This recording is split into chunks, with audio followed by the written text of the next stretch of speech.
이런 가운데 김건희 여사가 입원한 지 11일 만인 오늘 퇴원했습니다. 윤석열 전 대통령이 휠체어를 밀고 경호처 차량에 태우는 장면도 포착이 됐습니다. 김 여사 측은 퇴원과 함께 특검이 정당한 소환을 요구하면 성실히 응하겠다는 입장도 내놨습니다. 김산 기자입니다. 휠체어를 밀며 대기 중인 경호처 차량으로 다가오는 윤석열 전 대통령. 김건희 여사를 태운 뒤 자신도 반대편 차문으로 올라탑니다. 차량은 경호원들의 호위를 받으며 병원 밖으로 빠져나갑니다. 김건희 여사가 오늘 오후 4시쯤 서울 아산병원에서 퇴원했습니다. 지난 16일 지병 악화를 이유로 입원한 지 11일 만입니다. 입원한 날은 김건희 특검팀이 출범한 지 나흘 만이었습니다. 도이치모터스 재수사팀과 명태균 의혹 수사팀이 동시에 소환을 통보한 날이기도 했습니다. 추가 변호인단을 꾸리는 등 김건희 특검 수사에 대비 중인 걸로 알려졌습니다. 수사를 피하고 소극적으로 대응하던 기존 입장에서 선회한 걸로 보입니다. 도이치모터스와 명품백 수사 당시 비공개 출석을 요구하고 제3의 장소에서 출장 조사를 받아 특혜 논란이 불거진 바 있습니다. 이런 비판을 의식한 듯 오늘 퇴원과 함께 특검에 비공개 조사를 요청한 적은 없다며 정당한 소환 요청을 한다면 성실히 응할 것이라고 입장을 내놨습니다. 특검팀은 원칙대로 수사할 것을 강조했습니다. 소환 조사 계획 좀 있으세요? 법과 원칙에 따라서 진행될 겁니다. 혹시 비공개 소환 요청을 하면 받아들일지 논의를 좀 하셨을까요? 원칙대로 진행하도록 하겠습니다. 소환 조사는 김건희 특검팀뿐 아니라 VIP 관련 의혹을 수사하는 최상병 특검, 김 여사 개입 의혹을 다루는 내란 특검도 실시할 가능성이 큽니다. JTBC 김산입니다. 이렇게 김건희 여사가 퇴원한 가운데 김건희 특검도 본격 가동되기 시작했습니다. 도이치 명태균 건진법사, 이른바 3대 의혹을 맡을 특검보를 결정하고 수사팀 구성도 마무리되고 있습니다. 윤정주 기자입니다. 민중기 특검은 그간 수사팀 구성을 묻는 취재진 질문에 말을 아껴왔습니다. 16가지 의혹 관련해서 팀 구성 논의하시나요? 그런데 JTBC 취재 결과 내부 논의를 통해 도이치, 건진, 명태균 등 이른바 3대 의혹을 맡을 특검보와 수사팀 구성이 결정됐습니다. 우선 검찰 출신 김영근 특검보는 도이치모터스 의혹 등 주가 조작 수사를 맡는 방안이 유력합니다. 특수부 검사 출신인 김 특검보는 중앙지검 반부패 일부장 시절 불법 대출 및 주가 조작 의혹을 받던 기업 대표를 구속 기소하는 등 경험이 풍부합니다. 계좌 추적, 디지털 자료 분석이 가능한 심층 수사팀을 신설했고 시스템을 구축해서 큰 성과를 거뒀습니다. 마찬가지로 검찰 출신인 박상진 특검보는 건진법사 사건을 맡는 것으로 전해졌습니다. 창원지검 특수부장과 인천지검 강력부장을 거친 박 특검보는 김해 산단 수사 당시 금품을 받은 전직 국회의원을 구속 기소하는 등 특수수사에 능통하다는 평가를 받습니다. 이번 수사를 통해 이러한 유착관계를 차단하고 지역사회에 경종을 울림으로써 공천 개입 의혹 등 명태균 씨 관련 수사는 오정희 특검보가 맡는 것으로 파악됐습니다. 오 특검보는 검사 시절 혐의를 받던 안희전 전 충남지사를 기소하는 등 정치인과 관련된 수사 경험이 있습니다. 3대 의혹 외에도 양평고속도로 특혜 의혹은 최준영 총경 등 파견경찰을 중심으로 부장검사를 투입해 팀을 꾸릴 계획입니다. 오늘 남부지검에서 3부 토건 자료를 넘겨받은 민중기 특검은 조만간 건진법사 자료도 받을 계획입니다. 주말 새 수사팀 구성을 마무리하고 내달 2일 현판식과 함께 본격 수사에 들어갑니다. JTBC 윤정주입니다. 이거 소화해야 될 때인 것 같습니다. 오늘 사진이 찍혔습니다. 휠체어를 밀고 있는 어떤 남성의 사진인데 곽수산픽에서 소화하겠습니다. 네. 자, 김건희와 윤석열의 이야기를 한번 해볼 텐데요. 김건희는 우울증을 이야기를 하면서 서울 아산병원에 입원을 했었죠. 그리고 오늘 지난 16일에 입원을 했고 11일째 되는 오늘 퇴원을 했습니다. 예. 마스크를 쓰고 퇴원을 했는데 이상하게도 멀쩡하게 걸어서 들어간 걸로 저는 알고 있는데 나올 때는 휠체어를 타고 앉아가지고 저렇게 퇴원을 했어요. 이게 오늘 포착된 거죠? 예. 아니 우울증이 심하면 휠체어에 타나요? 코스 잘 모르겠어요. 아산병원에 입원해서 건강 상태가 더 나빠졌다는. 예, 그러니까요. 이게 오히려 반대로 휠체어를 타고 들어가셨다가 완쾌돼서 걸어 나오는 게 이제 정상적인 모습인데 이게 걸어 들어가서 휠체어 타고 나오는. 약간 좀 아이러니한 상황이기 때문에. 박사로 들어가서 학사로 나오는. 그것도 맞네요. 예. 아산병원이 여러 가지를 가져갔네요. 그러네요. 네, 파산병원이네요. 자, 잠깐만요. 잠깐만. 근데 건강 상태가 회복이 됐으니까 퇴원을 한 걸 텐데. 이상하네요. 여러모로 그런 궁금증을 자아내는 장면이다. 예. 아산병원 이제 안 가시려고 그럽니까? 앞으로? 다른 병원 갈 데 많아요. 대한민국에 병원이 저기밖에 없습니까? 네, 전 삼성병원 갈 겁니다. 또 그룹이 다르죠. 예. 아산병원은 현재. 아산병원 관계자에겐 제가 네. 약간 사과의 말씀 드리겠고요. 예, 그게 네. 풍자입니다. 풍자. 풍자입니다. 자, 아까 그 사진 잠깐만 다시 보여주세요. 그러니까 그 형체? 하여튼 그 윤석열 씨인 것 같아요. 저기 맨 뒤에 있는 그 휠체어 밀고 있는 사람, 그죠? 저것보다 맞습니다. 가깝게 찍힌 사진도 있어요. 아, 그렇습니까? 예. 저는 이 사진밖에 못 봤는데, 예, 계속해 주십시오, 학산 씨. 예. 윤석열 씨가 저렇게 휠체어를 밀고 태어나는 모습이 일단 포착이 된 건데 그러면서 김건희 쪽에서 입장이 나온 거는 그 와중에 이렇게 이야기를 합니다. 퇴원은 하는데 상태가 호전돼서 퇴원하는 것은 아니고 집에서 계속 치료를 받을 예정이다.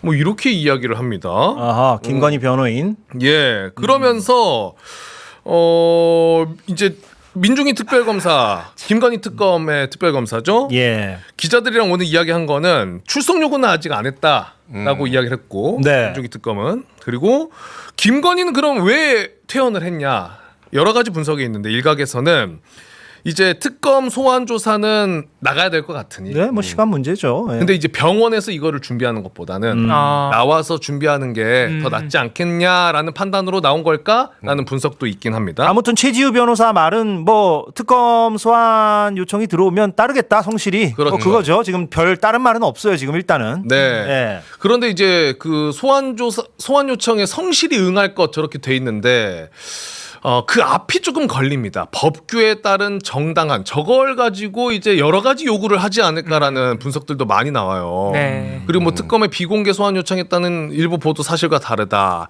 뭐 그런데 또 뒤에는 일시 장소 등을 협의해서 응할 예정인데 응할 예정이다. 그럼 장소를 또 다른 데서 하려고? 그건 뭐 현실 가능성이 말이 안 제로고요. 되죠. 예, 제로입니다. 제로. 성실히 응할 것과 또 마지막에는 협의에 응할 예정. 이거는 굉장히 좀 그러니까 계속 여지를 두는 거죠. 뭔가 그러니까. 조건을 붙일 것처럼. 본인들은 뭐 그렇게 생각하더라도 예. 최지우 변호사가 그 변호사죠? 그 핸드폰 폭탄. 네, 폭탄이다. 핸드폰 폭탄 발언했던 그 사람이죠. 예. 들을 때마다 참 어이없네요, 진짜. 맞아요. 네. 그리고 김건희 쪽에서 이야기하는 것 중에 그런 것도 있어요. 뭐 무죄 추정의 원칙, 피의자 권리를 보호하기 위한 규정, 그리고 인권 보호 수사 규칙 이런 거를 언급하는 것 자체가 그런 건 다 지켜야죠. 당연히 수사기관이 누가 그런 거 안 지키겠답니까? 네. 예. 그리고 소환 한번 하는데 지금 저렇게 인권 보호, 뭐 방어권 침해, 지금 윤석열, 김건희처럼 많은 범죄 의혹이 있는데 모든 수사를 한 번도 안 받은 사람이 세상에 어디 있습니까? 예. 이것보다 어떻게 더 방어권을 보장해줘요? 네. 모든 조사를 다 피해갔는데. 네.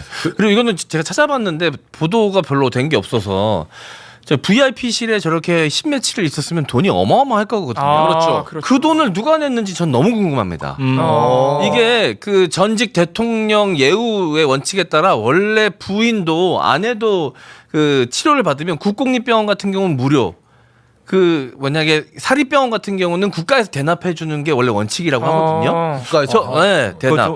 한번 팩트를 확인해 봐야 확인해 봐야 될 것 같아요. 예, 기자분들이 좀 확인해 되겠네. 주시면 예. 감사하겠습니다. 그럼 그 돈을 기사를- 누가 냈느냐? 네. 만약에 국고에서 나갔다면 네. 저 VIP 병동이 뭐 하루에 어마어마할 거 아니에요? 어마어마할 텐데 만약에 입원할 사유가 아닌데 뭔가 좀 부당한 방법을 이용해서 입원한 거였다면 국가를 상대로 사기를 치는 거죠. 세금을 갖고 처리를 하는 건데. 와 그거 생각 못했네. 진짜 세금 병원비가 부담 문제기 있겠네. 병원비 부분은 아마 좀 기사가 나오겠죠. 예, 예, 또 네. MC 장원 말이 맞는지는. 예, 요거는 좀 근데 제가 뭐 확인할 방법이 없으니까 예. 기자님들이 좀 확인해 주시면 좋을 것 같습니다. 네. 네. 자 그리고 일단 김건희 특검팀에 또 이제 출석 관련해서 비공개 소환 요청을 많이 김건희 쪽에서 하면 어떻게 할 거냐라고 물어봤더니 김영석 특검보가 이렇게 이야기를 합니다. 원칙대로 진행하도록 하겠다. 김형근인가요? 네. 김영석이 아니라 김영석근 그 네. 좀 팩트 체크 하겠습니다. 확인해볼게요. 네. 근입니다. 근. 예, 김영근. 예. 김영근 특검보는 원칙대로 네. 진행하겠다라고 네. 을 밝혔습니다. 김건희는 지금 이런 상황이고 윤석열 이야기를 또 이어서 해보자면은 윤석열은 이제 내일 가죠. 결국에 특검팀에 1시간만 더 자게 해달라. 그래서 결국에 10시에 이제 출석을 합니다. 그래 10시에 와라 해가지고 결국 내일 오전 10시에 내란 특검 조사에 출석을 하는데 자, 뭐 김홍일, 송진호 변호사가 함께 한다고는 합니다. 그런데 이제 최종 입장은 뭐냐? 일단 우린 지하로 가겠다. 네. 아 진짜 이게 뭡니까 이게. 일단 우린 지하로 가고 본다. 그러니까 지하로 가겠다는 얘기가 이제 비공개로 하겠다는 얘기죠. 이제. 네. 네. 아크로비스타에서 고검까지요. 걸어가도 금방이에요. 근데 그걸 굳이 차 타고 지하 주차장. 횡단보도 하나만 딱 건너면 바로 법원이고요. 거기서 법원에서 바로 옆 건물이 고검이에요. 그렇죠. 예. 그러니까. 그리고 이제 특검팀에서는 차단 막 치겠다 뭐 이런 보도도 나오고. 아, 예. 그러니까 네. 특검팀이 지하로 못 가게 그 주차장 입구에 막아버리겠다. 가림막으로 막겠다 이러더라고요. 네. 예. 네. 오늘 조금 전에 박지영 특검보가 그러니까 특검도 지금 한번 너 그렇게 해볼 테면 한번 해봐. 이런 태도죠 거의. 우리 안 밀려. 예, 안 밀린다는 거죠. 지금 수사팀을 상대로 지금 기싸움을 하겠다는 네. 거거든요. 맞아요. 예. 저 시간도 뭐 좀 더 자겠다고 저렇게 하면 진짜 미친 사람이고요. 일단 특검에서 제시한 시간이 9시니까 그 시간대에 내가 고지고대로 가지 않겠다라는 않겠다. 의지의 표현인 거죠. 그 말이 싸움을 하겠다. 음. 그래서 10시를 제시한 거라고 보여집니다. 아니 그 해석이 맞아요. 네. 예. 아 근데 이 보도는 이제 뭐 네. 아는 내용인데 출석을 안 본다라고 내란 특검에서 이야기를 한 건데. 아, 예. 요거 읽어 주세요. 그대로 박근혜. 네, 내란 특검에서는 윤석열이 지하 주차장 출입한다고 하면은 그건 출석을 안 보겠다. 그리고 막았어요. 거기를. 예. 근데 저 사진이 윤석열 문 닫을 때 저렇게 하필 또 저 사진을 썼어. MBC 뉴스입니다. 개슴츠레한 눈 찍. 그러니까요. 나는 저게 한 사진인 줄 알고선 2명인 줄 알았어요. 다케무샤가 있나 한 명? 깜짝아. 가짜를 보냈나? 저도 안에 진짜가 네, 있고 바깥에. 예. 저도 사진 하나인 줄 알았어요. 나 그래서 약간 착시 뭐지? 효과를 주네. 예. 아 MBC 네. 아니 난 가케무샤가 있는 줄 알았어. 비슷하게 생긴. 예. 의도하진 않았겠죠, 뭐. 네. 그냥 사진 찍은 거니까요. 네. 특검은 출석 여부로 규정을 하고 있고 저희가 뭐 전에 드리긴 했었습니다만은 뭐 전두환까지 이제 언급을 하면서 그런 지하 주차장에서 거기를 통해서 출입하는 경우는 없었다라고 확실하게 입장을 밝혔습니다. 예. 그리고 민주당의 김병기 원내대표도 윤석열의 이런 행태 후한무치한 행동이라고 지적을 했는데요. 자, 고 최고위원회의에서의 발언, 오늘 발언입니다. 보고 오시겠습니다. 네. 법원이 체포영장을 기각하자 윤석열이 특검의 출석 요구에 사실상 불응하고 나섰습니다. 불과 이틀 전 특검 소환에 응하겠다더니 조건을 내걸며 말을 계속 바꾸고 있습니다. 민주주의를 유린한 자가 법의 보호를 받으려고 생떼를 쓰고 있습니다. 석고대전은 못할 망정 특별 대우까지 바라는 후한무치한 태도입니다. 예, 생떼를 쓰고 있다라면서 지적을 했고 그런데 이제 최근만 보더라도 박근혜도 저렇게 포토라인에 섰었고 8년 전이군요. 네. 예. 참. 또 뭐가 좋다 좀 웃고 있어 또 박근혜가. 뭐 웃는 건 아닌 것 같고요. 아, 그렇습니까? 네. 아, 제가 참 왜 이럴까요? 네. 또 댓글에서 저 비난할 것 같은데 네. 하도 윤석열 씨 부부가 네. 극심하니까 네. 약간 이명박 박근혜 전 대통령에 대해서 약간 아니, 근데- 너그러워지는 면이 있어. 약간 우리가. 아니 근데 그 증상을 호소하시는 분들이 많아요. 많죠. 기자님만 네. 그런 게 아닙니다. 근데 상대적인 거죠. 상대적인 거죠. 저들이 옳았다는 게 아니라 저들도 죄를 지은 죄인들인데 그렇죠. 워낙 윤석열과 김건희의 만행이 상상 초월이니까. 상상 초월이다 보니까 네. 비교하자니 상대적으로 좀 상대적으로 안 돼 정상으로 보인다. 보이는 예. 이상한 효과가 있습니다. 네. 네.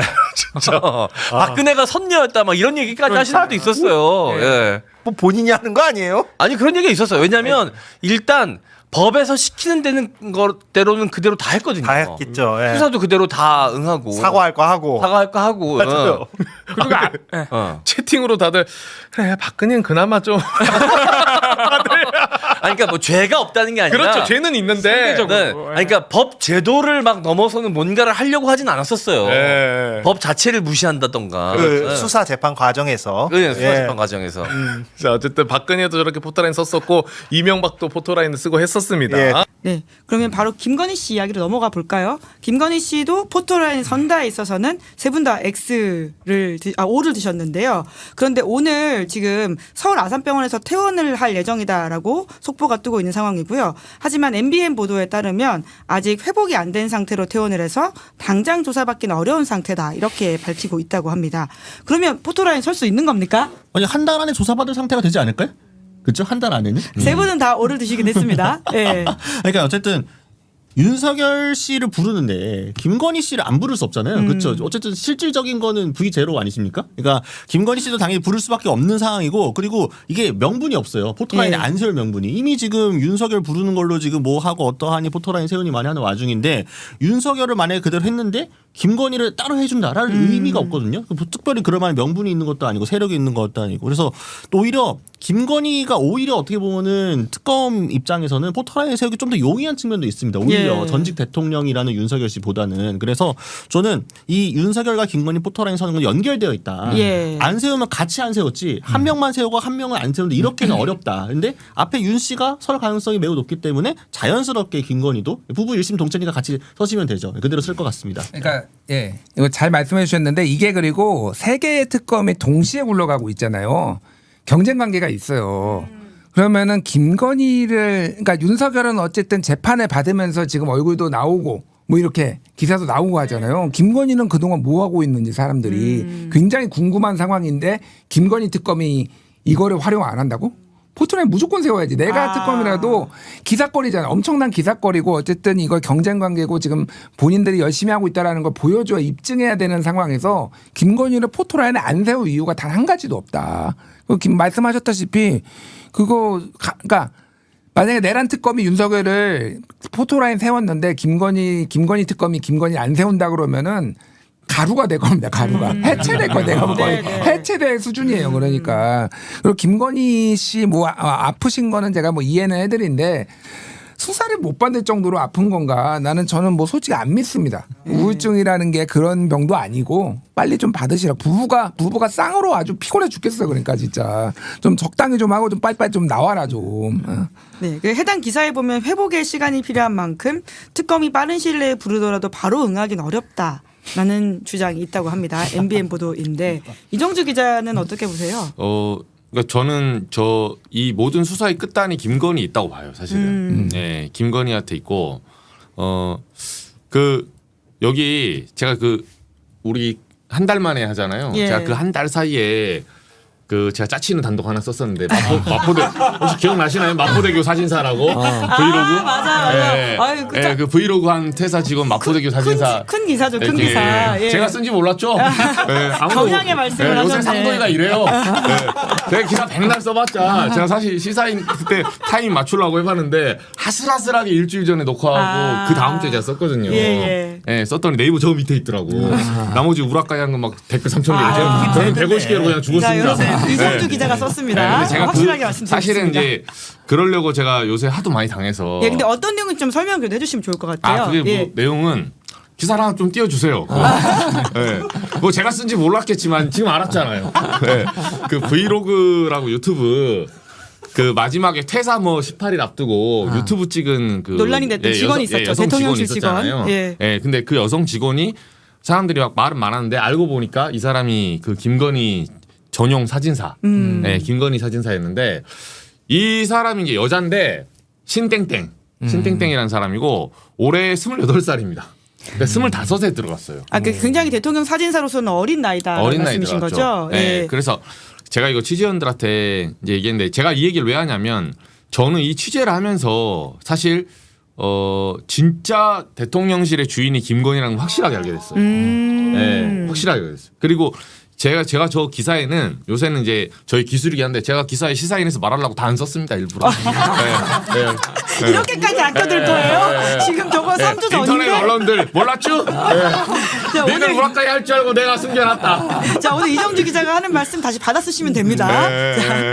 내가 요새 살라미로 가고 있어요. 사람 이렇게 피곤하게 만듭니다 요새. 아무튼 저 했는데 저기 보면 그 취재원들이 저한테 저 사진사가 사실 김건희 전속 사진사인데 원래 권력이 없었어요 저 사람이. 그리고 잘못 받아 쓰는 매체가 있던데 행정요원입니다. 행정관이 아니라. 굉장히 직급이 낮네요. 9급이에요 9급. 근데 이 사람이 사실 브이로그를 올렸던 가장 큰 이유가 뭐냐면 보통 막판에 한 단계씩 승진시켜주거든요. 나가기 전에 공무원 연금 문제도 있고 뭐 퇴직금 문제도 있었기 때문에 9급은 8급 뭐 7급은 6급 이렇게 승진해서 보내줘요 퇴직할 때. 근데 이 사람만 안 해준 거야. 그 안에서. 왜? 김건희가 어차피 지금 탄핵되고 사라졌잖아요. 나머지 직원들이 이제 설거지하고 정리를 해야 되는데 이 신땡땡 이 사람이 안에서 갑질을 어마무시하게 했더라고. 그래서 제가 저 이거는 이정주 기자 취재입니다. 갑질했다라는 취재. 갑질했다는 취재원의 멘트죠. 소송 때문에 그래요? 제가 당할게요. 아니 아직은 일방 주장. 어차피 제재는 안 받더라고. 제가 명함도 보내고 죄송한데 반론을 못 받은 보장했다. 당연하죠. 반론을 보장했어요. 제가 심지어 막 문자로 이렇게 됐어요. 정말 저는 이런 제보를 믿지 않습니다. 설마 이렇게 했습니까, 신땡땡님이? 그래서 소중한 이런 답변을 받고 싶은데 정말 안타깝지만 답변 안 해주시면 기사가 나갈 수 없겠다. 이렇게 했죠. 근데 저 제보자 한 8명 돼요. 제가 저 중에 한 3명만 썼는데 저 내용이 뭐냐면 완전히 김건희가 공직기강 비서관실까지 싹 잡고 있었어요. 네, 그 어떤 루트도 이 사람 9급이면 그 위에 급수가 많잖아요. 1급 비서관까지. 한 팀만 해도 그 안에 한 10명이 있어요. 근데 그거 다 제끼고 무슨 문제가 생기잖아요. 김건희한테 쪼르르 달려가. 다 해결됩니다. 네. 우리 윤석열 바보 오빠기 때문에 김건희가 시키면 그런갑다. 모든 게 일사천리되고. 그러니까 그거를 그 당한 라인들 있죠. 그 라인들이 한두 번 당했겠어요? 그러니까 그 억하심정 속에서 마침 그 질문기가 이정주한테 전화를 받은 거지. 그랬더니 저는 사실 저거 취재하고 싶지 않았거든. 그렇게. 아니 브이로그 그냥 저 사람 있길래 신땡땡 뭐 그런 얘기를 들었길래 그냥 전화를 최상병 본회의 그 법안 올라간 날이었어요. 국회에 있었는데 바빠 죽겠는데 본회의 들어가야 되는데 전화를 안 끊어요. 취재원들 전화를 안 끊어. 그렇다고 제가 됐으니까 그만 끊으세요 이렇게 할 수는 없잖아요. 그것도 우리 프로의 세계가 아니거든.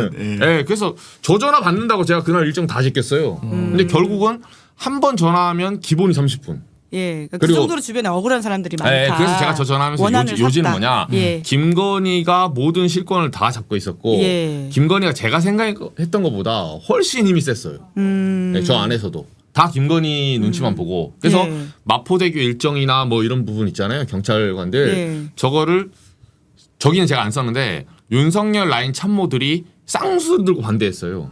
그러니까 누가 봐도 사실 저런 사진 나가는 게 문제적이죠. 대통령처럼 보이잖아요. 대통령실에 그 소위 말해서 사진의 정치학이라는 게 있거든요. 그렇죠. 누굴 만나느냐. 내가 뭐 예를 들면 고아원에 가는 뭐 예를 들면 양로원에 가느냐, 어디 가느냐. 이게 대통령의 동선 하나가 메시지예요. 일정이 메시지죠. 이재명 대통령이 뭐 AI 기억하고 뭐 증시 누구 만나고. 그렇죠. 소록도 가고 그런 거. 요게 하나의 메시지인데 저 메시지는 지금 김건희가 실제 대통령이라는 메시지를 준다는 거예요. 이거 저거 바보 아니어도 알 수 있잖아요. 그리고 하다못해 윤석열이 저 피사체라도 나와줘야 돼. 저 뒤에 자전거가 윤석열이어야 된다는 거예요. 제 말은. 하다못해 단독 일정이다. 근데 윤석열이 안 나왔잖아요. 근데 저렇게 셔츠 입고 저 돌아다닌다는 거는 옆에 그리고 중요한 거는 제복 경찰관을 얘기하더라고요. 그러니까 그 대통령이 사람들 뭐라 하냐면 저 100번 양보해서 사복 경찰이면 자기 이해하겠다고. 근데 제복 경찰관들이 있다는 거는 공식 라인. 그러니까 국민의 선출에 의해서 선출직으로 뽑힌 가장 큰 권한을 가진 사람이 임명권자잖아요. 그 사람이 경찰청장을 임명하고 그 산하에 임명권이 있는 거예요. 근데 그거를 아무 권한도 없는 영부인이 와서 저렇게 한다는 게 이게 권력 남용이에요. 그래서 윤석열 라인들이 이거를 엄청 반대했다고 하더라고. 김건희가 싫어서 아니라 이러면 우리 다 죽는다 했는데 그 신땡땡하고 김건희가 둘이 뭐 어때 하면서 약간 얘기는 이런 거지. 쟤네가 우리 질투예요. 그래서 그 라인 다 경고 먹고. 너네는 불순한 놈들이다. 이런 식으로 이제 내부에서 돌아가니까 나중에 보면 김건희가 모든 거를 다 쥐고 하고 사람들은 눈치 보고 김건희 라인만 살아남았어요. 나중에. 그래서 제가 이제 김건희 특검이 생각보다 할 게 많을 생각보다 것이다. 인지수사 영역이 많고 이런 사람들이 한두 개가 아닐 거예요. 그러니까 김건희 특검에서 기사가 한 3분의 2쯤 나올 것 같아요. 내가 보니까. 알려지지 않은 게 너무 많으니까. 16개나 있고 이제 그리고 이제 에피소드처럼 나오는 양념들 이게 수사의 본류는 아니지만 막 이런 것들이 굉장히 쏟아질 것 같은데 하자면 이제 관저 48시간의 비밀 뭐 이런 것들도 막 나올 거예요. 그러니까 무슨 얘기냐면은 윤석열이 참모들의 조언을 들어서 결정을 했는데 관저만 갔다 오면은 모든 게 다 뒤집혔다라는 게 이제 그런 거거든요. 굉장히 많은 사례가 있어요. 제가 여기서 다 말할 수는 없는데 김건희 수사도 그랬어요, 사실은. 김건희 수사받는 문제도 참모들이 조언을 해가지고 그거를 했는데 48시간 안 되겠다 야. 안 되겠다 이게 말을 안 듣네. 이게 이런 류의 것들이 이제 에피소드처럼 공식 이제 그런 걸로 굉장히 많이 나올 거예요. 뭐 제가 아주 구체적으로 밝힐 수는 없는데 부부 싸움이 굉장히 세게 일어났고 거의 뭐 뛰어내린다 거의 이런 얘기들이 오갔고 뭐 그런 상황이었어요. 네. 다음 뉴스 어떤 건가요? 네, 김건희 씨가 지난 16일 우울증으로 서울 아산병원에 입원했었는데 지난 27일 퇴원했습니다. 예, 지난 27일 마스크를 쓴 채 휠체어를 타고 아산병원 1층 출입구를 빠져나가는 모습 네. 포착됐습니다. 입원한 지 10일 정도 만입니다. 이때 윤석열 씨가 휠체어를 밀어주는 장면도 네. 함께 포착됐습니다. 아이 참 저 와중에 저 옷과 마스크가 색깔이 같네요. 네, 저 와중에 이제 깔맞춤을 한 것 네, 같습니다. 깔맞춤인가 생각이 들고 저렇게 김건희 여사 휠체어 윤석열 휠체어 밀고 이동 이렇게 되어 있는데 네. 힐건이 프로젝트가 있지 않았습니까? 힐건이 프로젝트가 있었는데 휠체어를 밀고 나오는 모습을 보니 네. 휠건이 프로젝트가 아니냐라는 그런 댓글도 있더라고요 기사에. 근데 그런 그 해석도 나오던데 이게 네. 원래 휠건이 전략을 세웠다가 네. 지금 특검이 너무 강경하게 나오다 보니까 네. 일단 밖으로 나와서 법적 조력을 적극적으로 받겠다라는 해석도 나옵니다. 그러니까요. 아니 그리고 사실 아산병원에 입원한 것 자체가 굉장한 특혜잖아요. 맞습니다. 이제 금요일 날 가서 뭐 외래 진료를 받고 월요일에 바로 입원을 했는데 처음부터 뭐 우울증 정신병력으로 입원한 것도 아닌데 이게 아산병원이 도대체 그럼 어떻게 입원을 해준 것이냐? 맞습니다. 누가 입원을 시켜준 것이냐? 여기도 이제 취재가 들어가는 거예요. 특혜 논란이 벌어졌죠 이미. 네. 그리고 당시에 저도 현장에 갔었는데 현장에 그 딸이 아파서 네. 찾아온 아버지가 있었는데 병원에 입원을 시켜주지 않는다라며 굉장히 분노했습니다. 그런 사이에 김건희 씨는 굉장히 쉽게 수월하게 입원을 했기 때문에 그것도 특혜 논란이 있을 수 있을 것 같습니다. 그러니까요. 그렇게 입원을 당장 할 수 없는 자를 저렇게 입원시키는 거는 사실은 그 입원을 결정한 사람의 업무상 배임에 해당할 수도 있거든요. 맞습니다. 그렇기 때문에 이제 계속해서 아산병원 누군가와 연결이 되어 있느냐를 수사를 하고 수사를 한 끝에 보니까 대통령실 자문 의사다. 이제 이런 취재까지도 나오고 더 깊게 취재가 들어가니까 병원에서도 이제 그만 나가줬으면 이제 그만 나가줬으면 네. 하는 그런 것들도 영향이 없진 네. 않았을 것 같아요. 예리한 지적이신 것 같아요. 네, 병원에서도 버틸 수가 없다. 우리도 이제 할 만큼 했다. 그런데 이제 단독으로 나온 기사 중에는 김건희 휠체어로 태어내놓고 자택에서는 편안하게 휴식을 취하고 있습니다. 맞습니다. 이제 더 팩트라는 매체에서 찍은 사진입니다. 네. 집안에 있는 김건희 씨의 모습을 포착한 건데 네. 이날이 이제 태어난 날입니다. 휠체어를 타고 태어났던 김건희 씨는 소파에 누워서 여유롭게 사과를 먹거나 휴대폰을 하고 스스로 걸어 다니는 모습도 포착됐습니다. 저렇게 저 다리가 지금 소파에 올려진 저 다리가 포개에 김건희 씨 다리 같은데 김건희 씨가 저 열매 저 과일을 먹고 저렇게 다리를 마음껏 움직일 수가 있게 되었다며 저 과일이 도대체 뭐냐? 아니 휠체어를 타고 나온 사람이 다리를 편안하게 움직일 수 있게 하는 저 마성의 과일이 뭐냐? 제가 그런 글도 봤습니다. 저 과일을 먹고 다리를 움직일 수 있게 되었다. 네, 야. 물론 우울증 환자가 과일을 저렇게 여유롭게 먹지 말라는 법은 없지만 그렇죠. 많은 사람들이 사실은 꾀병을 의심하고 있는 상황이었던 만큼 네. 그런 모습이 포착되니 많이 논란이 됐던 장면입니다. 그렇습니다. 그리고 또 저 사진이 굉장히 주는 게 큰 게 저게 뭐 자택에서라고 이제 기사가 나왔잖아요. 그럼 자택에서의 그 사진을 저렇게 나무 가지 사이로 카메라로 찍은 거잖아요. 제가 기자로 봤을 때는 네. 저 찍을 때 상당히 기분이 좋았을 것 같습니다. 잡았다 연어 뭐 네, 이런 건가요? 잡았다. 야 정말 뭐 저거 찍고 있는 거를 인식했을지 안 했을지는 모르겠지만 야 이제 그런 게 있었잖아요. 그런 말이 뭐 댓글 조작이라든지 이런 거를 통해서 이제 뭐 예를 들면 유시민 전 장관 네. 작가님이라든지 이렇게 이 사람들에 대해서 공격을 할 때 살아있어도 살아있는 것 같지 않게 해줘라 뭐 이런 정도로 힘들게 해라 그런 게 이제 그 사람들에 대한 공격이었다면 어떤 이런 거는 이제 기사를 통해서 아니 왜냐하면 이거는 어디까지나 저분들은 지금 수사 대상이시고요. 맞습니다. 게다가 분명히 휠체어를 타고 나올 정도로 휠체어를 탔다는 거는 아무래도 걷는 게 힘든 사람. 휠체어가 그런 거잖아요. 보행 보조기구잖아요. 맞습니다. 보행 보조기구를 타고 집에 갔는데 아무렇지도 않게 걸어 다닌다면 이거는 뭔가 기만행위 아닌가. 맞습니다. 이거에 대한 국민적인 관심사가 있었고 그거를 이제 촬영을 한 장면인데 참 저 과일 뭔지. 분노가 이르는 장면이긴 하죠. 네. 그리고 사실 어쨌든 그 권력자로서 어떤 권력 행사를 했기 때문에 그에 합당한 책임을 져야 한다라는 생각도 들고 그 김건희 씨에 대해서 너무 비정하게 구는 거 아니냐라고 할 수도 있지만 네. 사실은 명태균 게이트를 비롯해서 많은 것들에 보면 국정에 김건희 씨가 개입한 장면이 많습니다. 그래서 실질적인 권력자였고 네. 그에 합당한 어떤 대우를 받고 있다라고 네. 생각합니다. 아직 시작도 안 했다.